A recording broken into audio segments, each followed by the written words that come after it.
नाज़रीन मां या कुर्बान बलोच अॼु इस्लामाबाद में नई सियासी डेवलपमेंट थी आहे उनखे तव्हां अदालती डेवलपमेंट चओ या सियासी डेवलपमेंट चओ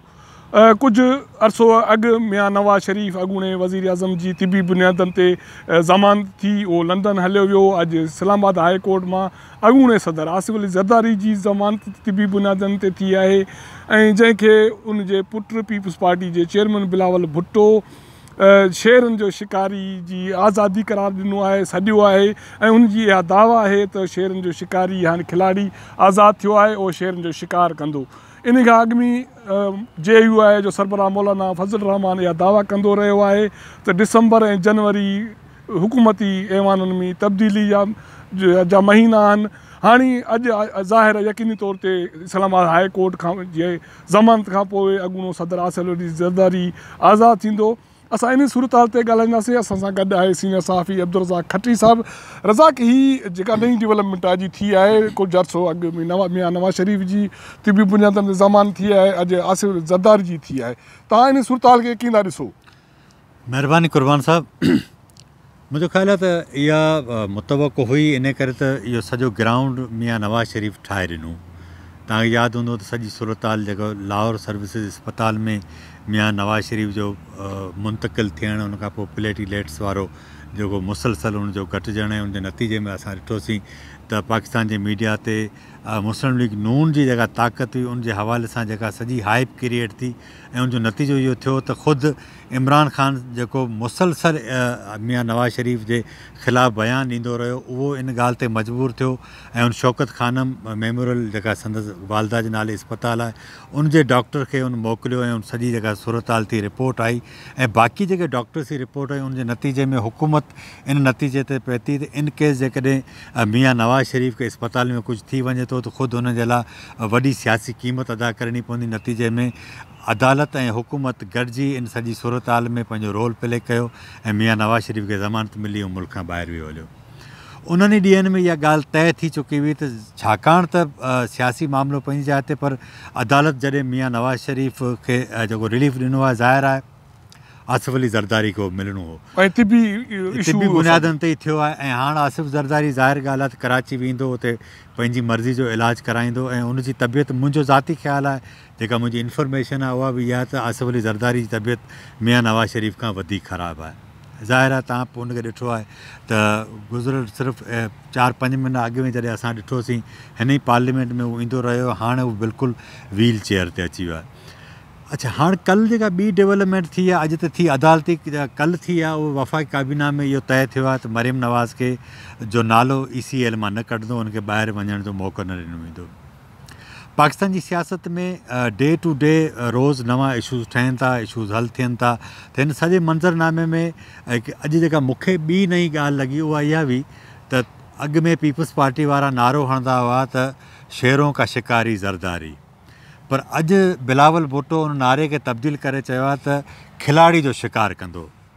त मक़सदु इहो त अॻे उन्हनि जो जेको शिकार या निशानो हूंदो मियां नवाज़ शरीफ़ हूंदो हाणे उन्हनि जेको आहे सो शेरनि जे शिकारी बदिरां हाणे खिलाड़ियुनि जो शिकारी उन्हनि खे करे छॾियो अथनि त हिन सॼी सूरत हाल में मुंहिंजो ख़्यालु आहे त अॼु बिलावल खां इहो हाई कोर्ट में सुवालु थियो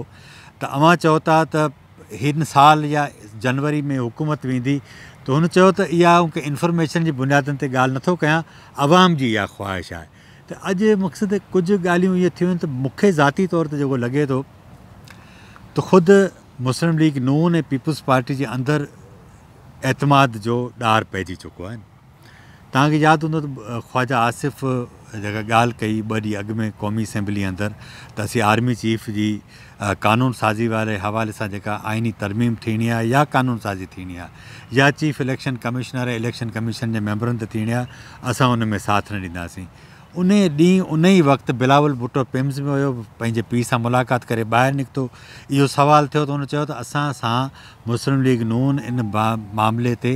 का बि ॻाल्हि न कई आहे असांखे एतमाद में न आहे वरितो तव्हांखे इहा यादि हूंदो त इन खां अॻु में मुस्लिम लीग नून जेको आहे सो मुख़्तलिफ़ मामला थिया आहिनि उते बि कॾहिं पीपल्स पार्टी खे एतमाद बिल्कुलु तव्हां दुरुस्त था चओ त मुस्लिम लीग में पीपल्स पार्टी में इहो एतमाद जो फुक़दान रहियो आहे पर तव्हां हिन ॻाल्हियुनि में 2 ॻाल्हियूं कयूं हिकिड़ो त जॾहिं मियां नवाज़ शरीफ़ जी ज़मानत थी त तइ थी चुको तव्हांजी चवण ज़रदारी जी ज़मानत थियणी आहे इहो कंहिं तइ कयो कैबिनेट जी तव्हां ॻाल्हि कई त उन फ़ैसिलो थियो त मरियम खे नालो ई सेल मां न कढिबो, त उहो त कैबिनेट में नवाज़ शरीफ़ जो बि कोन कयो, उहो बि त अदालत मां रिलीफ मिलियो, त कैबिनेट जी कहिड़ी हैसियत आहे त माना रहिजी वई आहे फ़ैसिलो करे या न करे? पहिरीं ॻाल्हि इहा त तव्हां चयो त ज़रदारी साहिब जी ज़मानत वारो, हफ़्तो ॾेढ अॻु में आसिफा भुट्टो, बख़्तावर, बिलावल इहे सभु आया पंहिंजे वालिद सां जॾहिं मिलणु, उते ख़ुदि बिलावल इहा ॻाल्हि कई, असांजा बि सोर्सिस ॿुधाईनि था त आसिफा भुट्टो बाक़ाइदा बेड जे हेठि धरणो हणी वेही रही, तव्हां ईअं न उथंदे जेसिताईं तव्हां राज़ी नथा थियो ज़मानत लाइ, छाकाणि त हुननि खे अंदाज़ो आहे त संदसि पीउ जी हालति केॾी ख़राबु थी चुकी आहे। ऐं जेकॾहिं ॿियो शक इहो आहे त मुमकिन आहे जीअं इहो शक मुस्लिम लीग नून बि इज़हार कंदी रही आहे त मियां नवाज़ शरीफ़ खे कुझु दवाउनि में अहिड़ियूं शयूं ॾिनियूं वयूं जंहिंजे करे उनजी तबियत वधीक ख़राबु थी, हिननि खे बि इहो शक आहे।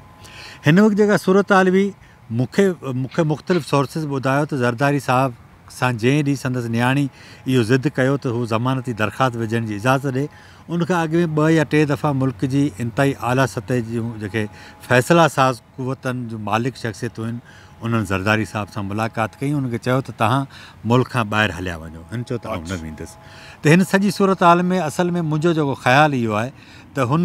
तव्हांखे बि अंदाज़ो हूंदो त जेतिरी तकड़ मियां नवाज़ शरीफ़ खे मुल्क खां ॿाहिरि वञण जी बि ज़रदारी साहिब खे न हुई, पर ज़ाहिर आहे त नियाणियूं आहिनि, तव्हांजो औलाद तव्हांजी वॾे मां वॾी मजबूरी हूंदो आहे, तव्हांजी ज़िंदगी तव्हांजे लाइ अहम न बि हुजे पर पंहिंजे औलाद जे लाइ वधीक अहम हूंदी आहे, इन करे हुन सरेंडर कयो। हिकु त ॻाल्हि इहा, ॿी ॻाल्हि इहा त तव्हांखे यादि हूंदो त अॻे बि हुकूमत अदालत जे अंदरि जेको मौक़फ़ रखियो उन में मियां नवाज़ शरीफ़ जे लाइ रिलीफ पैदा कयो। हिन दफ़े बि जेकॾहिं बकौल तव्हांजे जेका तव्हां ॻाल्हि कई त कैबिनेट जेकॾहिं इजाज़त नथी ॾिए त अदालत ॾेई छॾींदी, त पोइ उनखे केरु बि कोन रोकींदो। तव्हांखे यादि हूंदो त जीअं मियां नवाज़ शरीफ़ ॿाहिरि वियो त उन्हनि ॾींहंनि में ई हिकु सोशल मीडिया ते मैसेज हलणु शुरू थियो त मियां नवाज़ शरीफ़ लंडन खां पोइ अमेरिका वेंदो, उते हुनजे बोन मैरो जो जेको आहे सो टेस्ट थींदा, डॉक्टर सजेस्ट कंदा त बोन मैरो में हुन में को ज़रूरत आहे, ऐं उहो मरियम नवाज़ जो मैच थिए थो, जंहिंजे करे उन बुनियादनि ते रज़ा हाणे ॻाल्हि असां त जेके ज़मानतुनि खां पोइ जेको इन खां अॻु में जेके ॻाल्हि ॾिसंदासीं मौलाना फज़ल रहमान जो धरणो मार्च, ऐं उनखां पोइ उनजी दावा त हू कुझु हासिलु करे उथियो आहे, उनखे कुझु मिलंदो, ऐं डिसंबर जनवरी तब्दीली जा महीना आहिनि। हाणे आसिफ ज़रदारी जी आज़ादी खां पोइ तव्हां छा सम्झो थो त उनजी दावा खे इहे केतिरी हद ताईं हथी मिली सघंदी? मुंहिंजो ख़्यालु कोन मिलंदी। मौलाना तव्हां मूंखे ॿुधायो न, मौलाना जे अंदाज़ सां वियो आहे वापसि, उहो त इंतिहाई बेतौक़ीरी वारो हुयो न, माना तव्हां अचो, तव्हां सां को ॻाल्हाइण बि न अचे, तव्हां अनाउंसमेंट कयो ऐं हलिया वञो। हिकु त ॻाल्हि इहा। ॿी ॻाल्हि इहा त सुप्रीम कोर्ट नवंबर में फ़ैसिलो ॾिनो आहे आर्मी चीफ जे मुदे में तोसी वारो, इहो 2 महीना हे 4 महीना हो, यानी अप्रैल जे एंड ताईं त आर्मी चीफ वेठो आहे। ज़ाहिर ॻाल्हि आहे त आर्मी चीफ वेठो आहे त इमरान ख़ान खे का परवाह न आहे, अप्रैल ताईं सूरत हाल छा थी पई इहा त ॿी ॻाल्हि आहे, पर मूंखे नथो लॻे त को हे अपोज़िशन मौलाना फज़ल रहमान पंहिंजे कारकुन खे इंटेक्ट करण जे लाइ ज़रूरु चवे थो, पर एट प्रेज़ेंट अहिड़ी सूरत हाल न आहे जो अहिड़ी का सूरत हाल थी वञे जो इमरान ख़ान हली वञे। मुल्क जूं हालतूं ख़राबु आहिनि। अॼु जेका वकील जो हमिलो थियो आहे, आउं ज़ाती तौर ते हिन खे ॿिए पस मंज़र में ॾिसां थो। उहो इन में त तव्हांखे यादि हूंदो त पाकिस्तान जी इस्टेब्लिशमेंट मुसलसल इमरान ख़ान मथे इहो ज़ोर बार विझंदी रही आहे त बोज़दार खे हटायो तव्हां, बोज़दार नथो हटे। हीअ अॼु वॾो केस थियो आहे। ऐं अॼु मज़ेदार ॻाल्हि इहा आहे त जॾहिं इहो हुते सूरत हाल पैदा थी आहे त बोज़दार तव्हांजो पार्लियामेंट हाउस में हुयो, हिते मौजूदु हुयो। उनखां पोइ हालांकि उनखे इहो सॼो इजलास उन टाइम ते जीअं ख़बर आई मुलतवी करे हलियो वञणु घुरिजे आहे, पर उन बावजूदि उन चयो था ऐं इजलास करे पोइ थो वञा। मुंहिंजो ख़्यालु इहो आहे त शायदि हिन जी ख़ुदि गवर्नेंस ते हाणे मीडिया में सुवालु उथारियो वेंदो, नतीजे में इहो ख़ुदि इमरान ख़ान ते प्रेशर वधायो वेंदो त हू उन मां जान छॾाए। नाज़रीन, इहो अॼु जेका सूरत हाल ते अब्दुल खत्री पंहिंजी जाइ राय रखी। हाणे सुवालु हिते यकीनी तौर ते इहो थिए थो त नेब जी कमज़ोरी आहे, रिलीफ किथां ॿिए हंधि मिले थो, इहो तइ कयो वियो, माना जीअं सिंधी में पाण चवंदा आहियूं त वट खोट आहिनि या फूदने में फेर आहे। इहो वक़्तु ॿुधाईंदो। असां इस्लामाबाद जे इक़दार जे ऐवाननि मां तव्हांखे अपडेट कंदा रहंदासीं। असांजो चैनल ॾिसो, उनखे सब्सक्राइब कयो, उन सां गॾु जेको बेल जो बटण आहे उनखे दॿायो। जॾहिं बि असां नओं प्रोग्राम नशर कंदासीं उहो तव्हांखे हासिलु थी वेंदो। ऐं पंहिंजी राय असांखे ॾींदा रहो। तव्हांजी वॾी महिरबानी।